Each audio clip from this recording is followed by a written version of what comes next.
Las instituciones pertenecientes al Consorcio de Universidades del Estado de Chile hacen un llamado a cubrir el déficit económico que enfrenta la educación pública en medio de la discusión presupuestaria. En palabras de la directora ejecutiva del consorcio, Alejandra Contreras, el año de pandemia dejó una herida financiera difícil de subsanar. La cifra de déficit alcanza aproximadamente los 250.000 millones de pesos.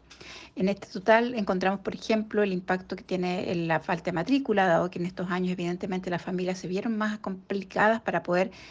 pagar las matrículas y por tanto los jóvenes suspendieron sus accesos a la universidad. La misma preocupación por la enfermedad, la no presencialidad, ¿verdad? Sumado a la matrícula y a la deserción, desde el consorcio agregan que hay desafíos futuros ligados a la continuidad de la situación de pandemia que no están contemplados dentro de los gastos en educación.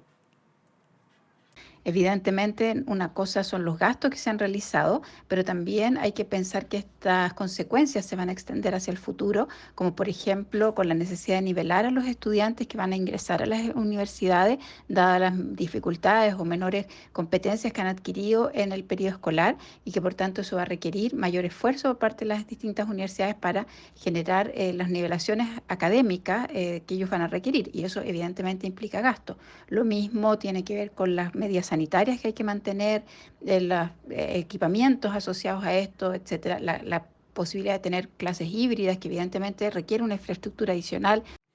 Para solventar esta brecha, las universidades piden hacer uso de los excedentes del Fondo Solidario, el sistema de créditos para acceso a la educación superior, que es el único capital de emergencia al que estas instituciones pueden acceder para cubrir el déficit post-pandemia.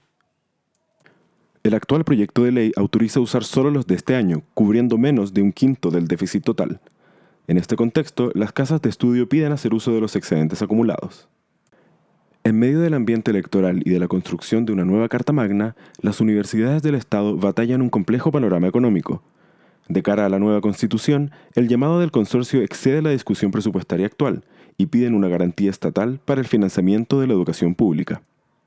El Estado debe garantizar o debe ser responsable de que las instituciones públicas cuenten con financiamientos basales suficientes para que puedan cumplir con la misión que se les encomienda por la propia Constitución, para que estas instituciones puedan